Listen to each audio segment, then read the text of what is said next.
Jornal Diário, hoje é dia de grandes entrevistas. Esta noite, Domingos de Andrade entrevista Sobrinho Simões.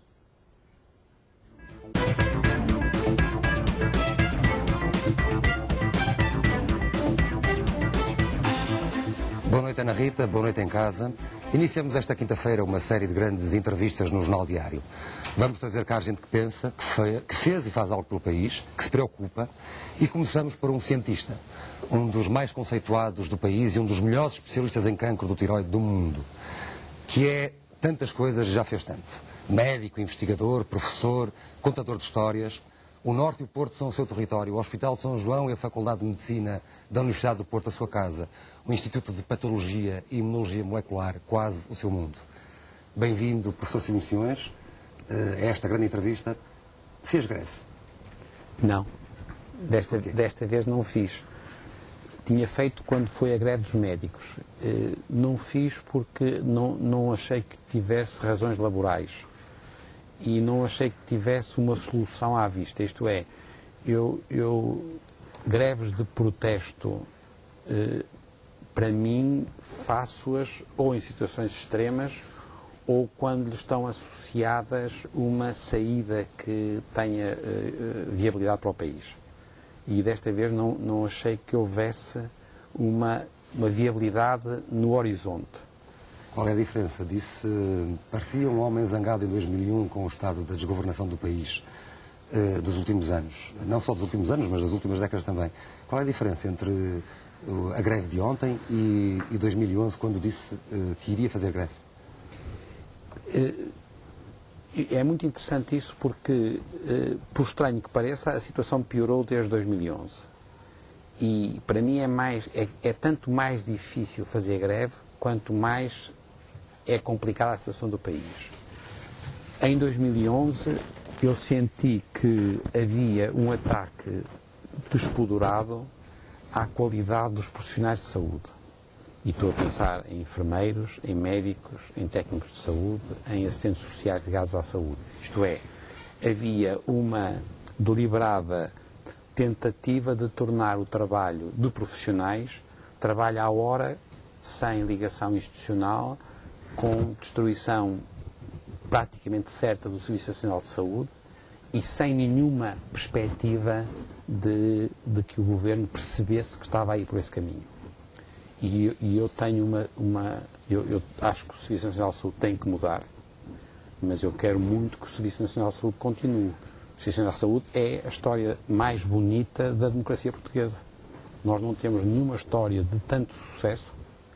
Talvez tenhamos na ciência também uma história estupenda, mas é mais fácil na ciência, porque a gente partiu de muito baixo e é um mundo pequenino, é um mundo que não é muito caro. A saúde não. Nós partimos já de patamares razoáveis e nós melhoramos e nós temos nesta altura dos Serviços Nacionais de Saúde mais eficientes e melhores do mundo. E eu senti que havia ali um ataque ao Serviço Nacional de Saúde e aos profissionais de saúde e, portanto, achei que tinha uma alternativa, que era, eu queria manter o Serviço Nacional de Saúde. Em relação à greve de ontem, a única coisa que eu gostaria era, se alguém me dissesse assim, nós temos que defender o Estado. E não vi dizerem isso.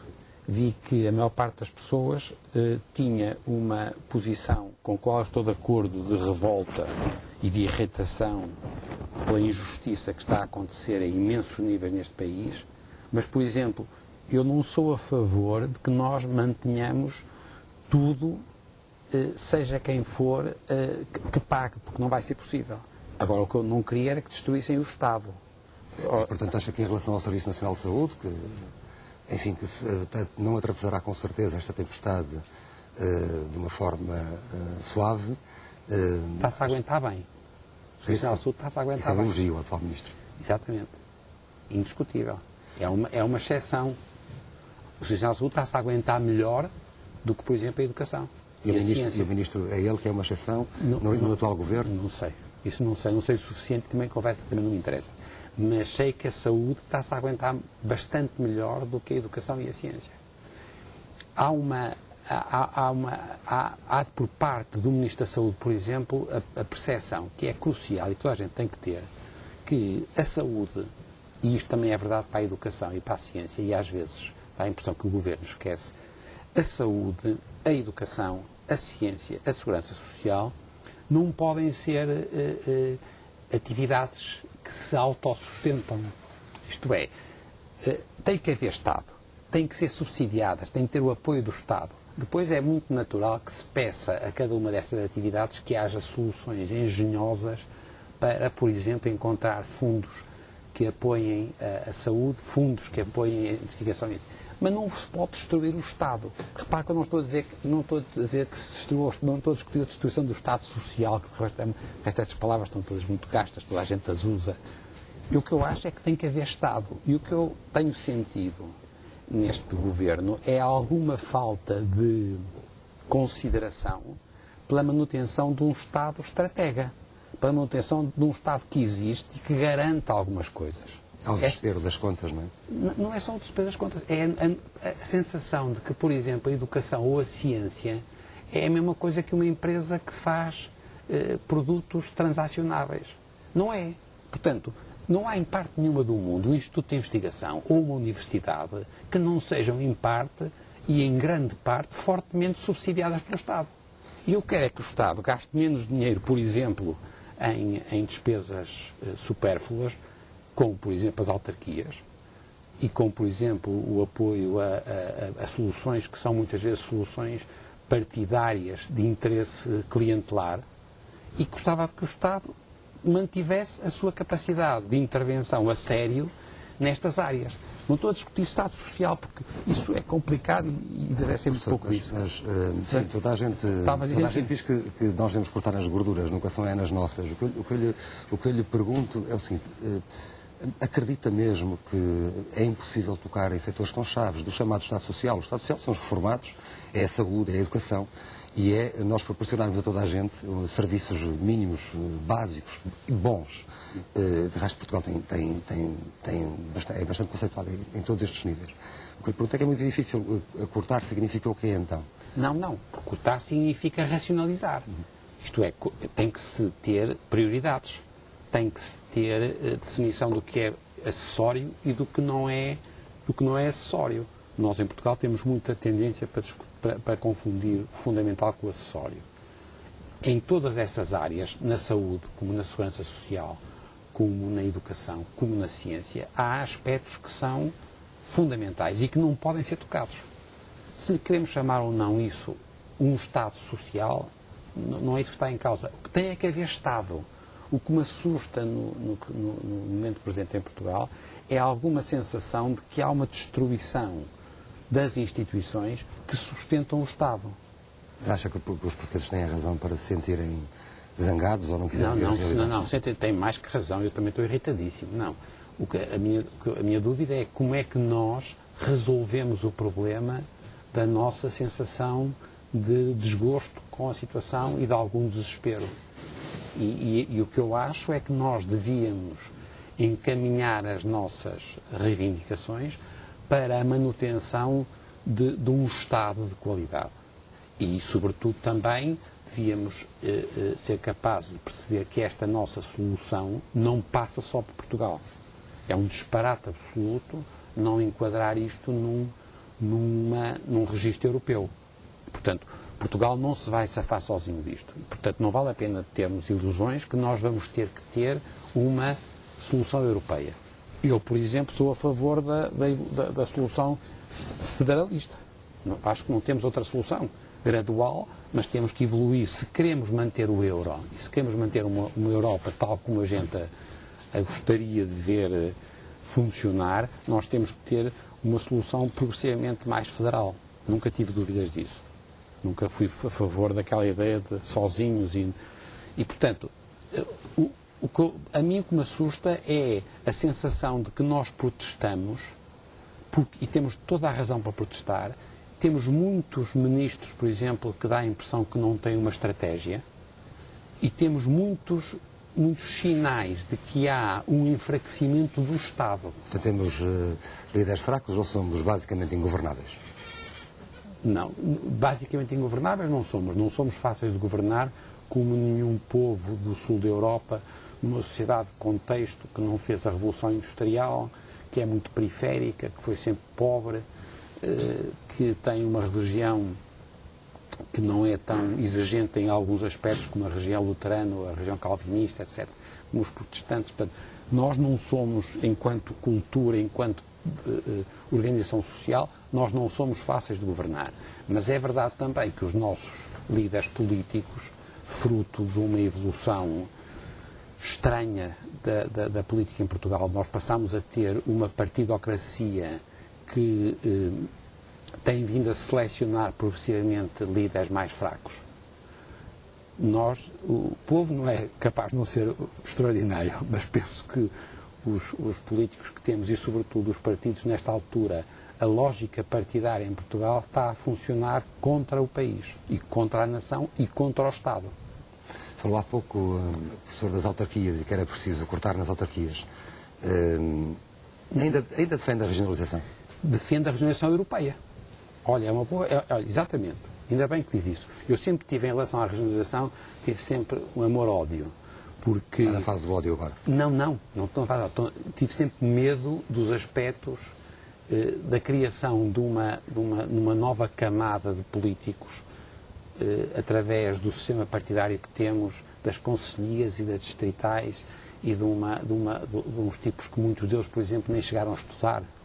Temos que ter consciência disso. A regionalização é a divisão do país em regiões isso é descentralização.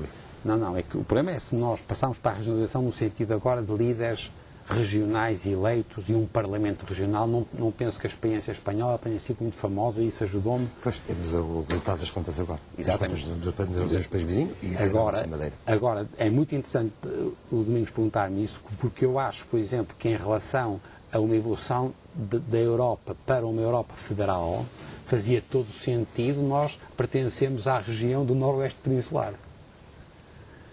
Eu não sei até onde é que iríamos... Há uma mudança no seu olhar sobre o que é que são as regiões. Claro, porque a dimensão país acabou.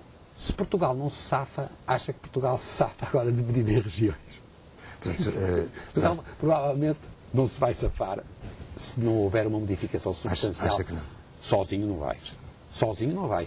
Se por acaso for integrado numa política europeia a sério, com alguma mutualização da dívida, com alguma aposta no futuro de uma organização social que tenha em conta as diferenças dos países e das suas culturas, se formos capazes de incorporar o Norte da África e a Turquia nisto, isto é, se passarmos de uma estratégia defensiva para uma estratégia mais envolvente, se conseguirmos aumentar as nossas relações com a América Latina, se as coisas com os Estados Unidos e com o Canadá funcionarem melhor, se a Rússia melhorar e deixar de ser o oligopólio que é, eu acho que Portugal se pode safar neste contexto. Agora, por si, nós sozinhos contra tudo e contra todos não nos safamos. Estou convencido disso, Deus queira que me engane. Agora, se nós nos safarmos numa lógica da Europa, eu acho que há uma possibilidade estupenda de passarmos a ter regiões europeias. Portanto, acha que a crise também veio... Se havia algum discurso mais regionalista, menos centralista, de alguma forma a crise veio atenuar. Isso acabou. Acha que para si é o fim? É o fim da regionalização, tal como tínhamos concebido, ao pensar? Não, repare, havia várias tonalidades da regionalização, não é? Portanto, havia pessoas que o que queriam era uma descentralização administrativa muito forte. Eu, por exemplo, era a favor mais disso do que líderes regionais eleitos com o Parlamento Regional e com os pequenos líderes locais e temos a reprodução agora nas diferentes capitais das regiões da luta PS, PSD, e já não temos paciência para isso, quer dizer, não temos paciência para continuar a ter esta pseudo-alternância que não tem sentido, não tem sido boa, tem levado sempre a cada vez pior nível dos nossos políticos, quer dizer, o modelo que nós temos, e portanto far-me muita impressão ver isto agora reproduzido, replicado em não sei quantas vezes. E eu acho que a Espanha, e eu tenho ido muito à Espanha, a Espanha é um exemplo terrível, quer dizer, as 17 regiões, acho que são 17, nunca tenho a certeza dos números, não interessa, mas há 17 parlamentos, há 17 estruturas, há gastos, há uma incapacidade absoluta de gerir aquilo. Porquê? Porque os políticos todos eles, para serem eleitos no próximo ato eleitoral, prometeram aquilo que não tinham à custa das gerações que vinham a seguir. Portanto, nós temos vindo a repetir em Portugal e em Espanha, e no caso da Espanha também, não só no governo central como nos governos regionais, aquilo que a gente pode chamar os ciclos eleitorais da promessa, a que se segue um ciclo em que a pessoa reconhece que as promessas não são cumpridas porque não podiam ser cumpridas, e depois, quando são cumpridas à custa do endividamento para as gerações futuras. E, no seu caso, são os seus filhos, no meu caso, são os meus netos. Estão desgraçados, se for assim. Mas a crise tornou o país também mais desigual ainda, não é? Nós vemos isso. Mais desigual. Está mais desigual. Está mais desigual e está mais assustado. E eu também ando assustado, não é? O professor tem 65 anos, fez recentemente esse tempo. É funcionário público. De papel passado, de dedicação exclusiva, nunca fiz mais nada senão isto. Como é que é esta diferença, estes abismos que se vão cavando na própria sociedade? Não, é terrível. Repare que eu, apesar de tudo, pertenço a uma minoria privilegiada que tem um salário muito alto, porque sou professor catedrático há muitos anos, sou o decano da Faculdade de Medicina, isto é, sou o professor mais antigo da Faculdade de Medicina. Portanto, é rico. Sim, para a luz do nosso seguramente. Orçamento é rico. Portanto, não posso queixar de forma nenhuma. Mas o que eu sinto é que, de novo, e agora voltamos sempre à mesma coisa, já lhe dizia há pouco isso a propósito das instituições e da ciência e da universidade. O que eu esperava, com uma planicidade de nós nos adaptarmos a um registro de maior pobreza, se quiser, a solução não é cortar 30% a toda a gente ou 40% a toda a gente. Não. A solução é dispensar o que não é bom, avaliar e recompensar o que é melhor e acabar com o que é pior. Mas é preciso tanto tempo para isso, não é? Tempo que nós não temos. Não, mas desculpe, mas neste ano e meio, por exemplo, em relação às instituições de investigação científica, não se fez nada para as avaliar. E agora recebemos uma notícia que tivemos cortes entre 20% a 50% do orçamento, sem nenhum motivo palpável. Não é possível gerir instituições se todos os anos nós somos confrontados sem haver uma avaliação e sem haver objetivos. Vamos dizer assim, vocês se conseguirem fazer isto, vocês têm dinheiro para isto. Se não conseguirem, não têm. Mas falar um pouco dos países nórdicos, nós temos tanta dificuldade em sermos avaliados. É começar pela classe dirigente, não é? Quem dirige, pelos gestores, que não gostam de chegar a horas, de serem controlados. Como é que vamos fazer, de facto, algo tão linear em toda a cadeia social? Mas, de novo, eu acho que uma das razões que nós não gostamos de ser avaliados é porque somos todos primos e cunhados uns dos outros. Temos aquilo que a gente chama uma sociedade de alto contexto. Somos todos conhecidos, somos muito poucos, andamos todos nas mesmas escolas, nos mesmos liceus. Isto torna muito difícil a avaliação. Como é que isto se resolve? Na ciência, isto foi resolvido pelo ministro Mariano Gago, que foi traduzir painéis internacionais, e foi por isso que a ciência portuguesa foi uma história de extraordinário sucesso. Foi uma altura em que dizia que Portugal tinha boas condições para acolher investigadores, hoje já não diz isso. Não, mas digo é que a gente tinha boas condições e acolhia os melhores investigadores da Europa, quando eles queriam vir. Nós tínhamos capacidade de selecionar os melhores. E agora voltamos à mesma história. Como é que eu resolvia isso em Portugal? Eu, de novo, resolvo isso em Portugal numa lógica de Europa federal. Isto é, o que eu não posso crer é que seja o meu amigo da esquina que vai avaliar o meu próprio instituto. Porque ele, de facto, não é independente de mim. Tem sempre um amigo que é amigo que é amigo. Portanto, nós em Portugal não temos dimensão nem massa crítica para fazermos, por exemplo, avaliações externas das universidades, dos centros de investigação, dos hospitais. Se calhar não temos capacidade para o fazer de uma forma totalmente isenta. De novo, isto resolve-se se, porventura, estas instituições pertencerem a um espaço mais alargado. E voltamos a falar na Europa. Isto é, nós, de novo, só nos chafamos se formos competitivos em termos de Europa e se quisermos integrar-nos numa Europa federal.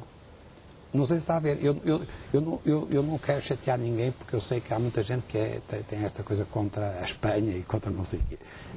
Eu dei-me sempre muito bem em Espanha e trabalho muito bem com os espanhóis e a gente ganha imenso em fazer colaboração com os espanhóis.